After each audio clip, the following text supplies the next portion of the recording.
Previously, I'm embarking on a fairly ambitious new project. I want to make something amazing, something that you'd be able to base a career on.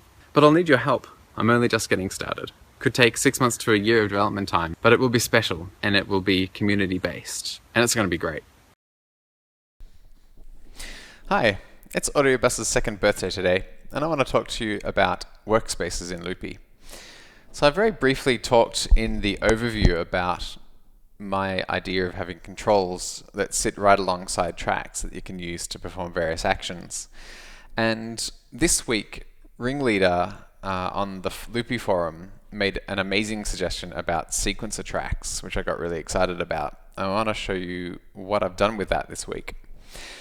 So just a quick recap. So my idea was to have a set of controls, which I'm calling gadgets right now, a switch, a slider, and a button, those three types, that you can add to the workspace and then hook them up to do various things. So right here is the design screen in Loopy. So this is where you're setting up your workspace. And we've got some blank space here. And if we tap the switch icon there or tap and drag from there, we can create a switch right there on the workspace. And you can give it a label or you can give it a color. And when you tap on it and then tap configure, you get this screen that comes up which lets you select what you want to control with that widget. Gadget. I'm calling them gadgets, not widgets. Honestly, I'm never going to be able to keep this straight. Yeah, so you can set what action you want it to perform. So it's a switch, so it lets you control actions that have one state or another, on and off. So overdub after record is an example there. And you can add as many as you like, so you can control the parameters of several things at once. And the same goes for sliders. Sliders will take a continuous value, so you can set parameters on an effect or a volume or anything you like, and you can set it across multiple tracks or do whatever you want.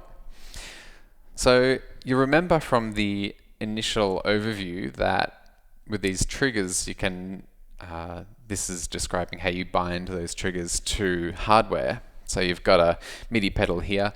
You have a set of CCs which control various actions, and you can add a trigger and then it will let you select which action you want it to perform.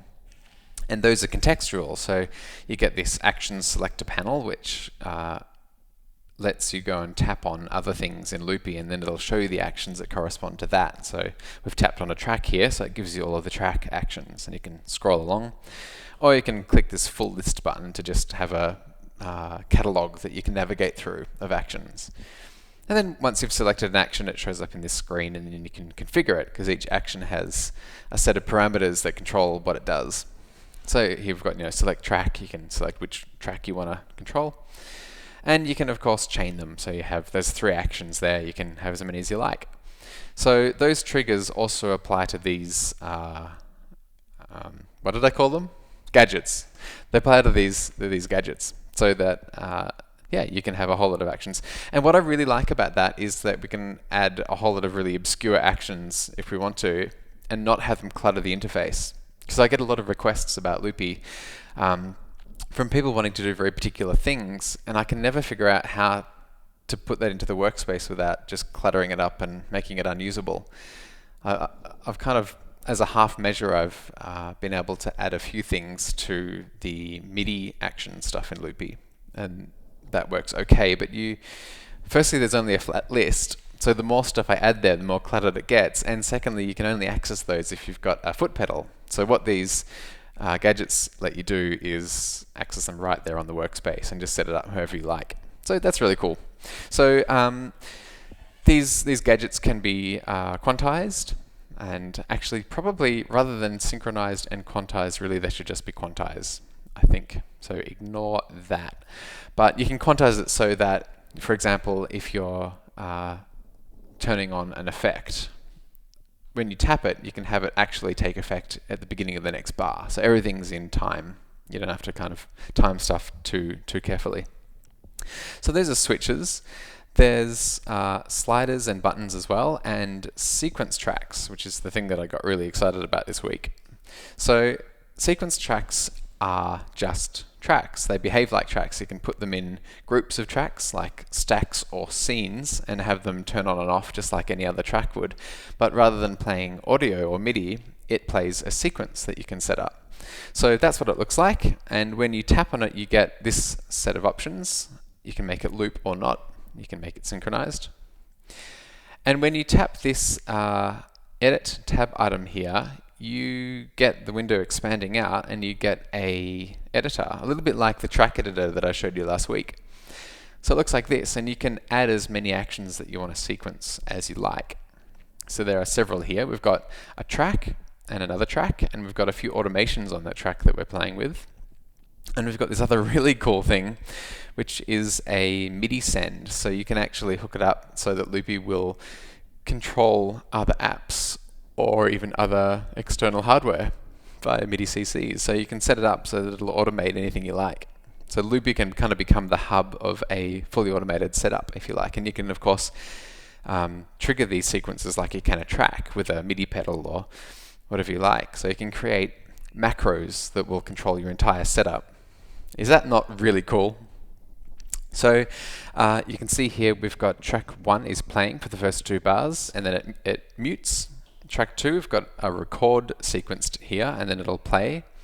And as it plays, its volume is going to diminish over that first playback here, and it's going to reverse for the second bar. And you can edit these just by tapping, and it'll create a new segment that you can drag around and select.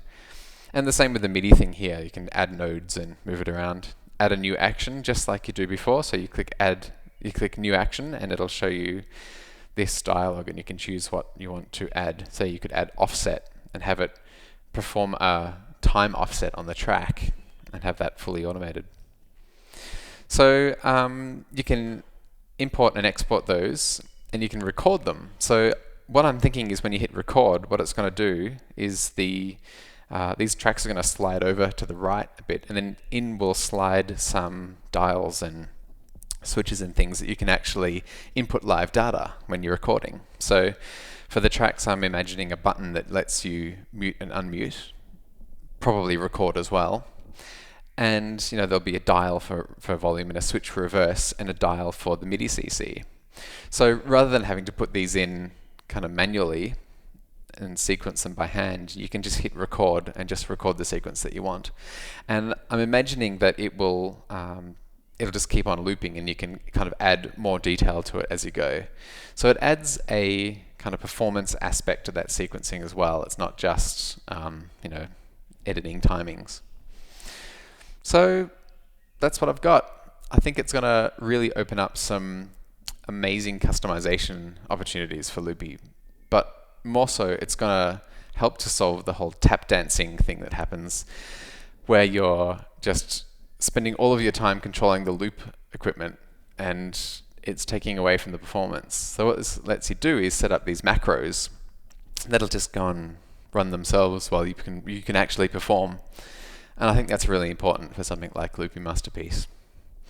So at this point, I'm about ready to start coding, which I'm very excited about. So yeah, over the next few weeks, hopefully I'll have some stuff to show you that might even be live. We'll see. It's probably going to be slow going, but we'll see. Anyway, I'll speak to you next week. Thanks. Bye.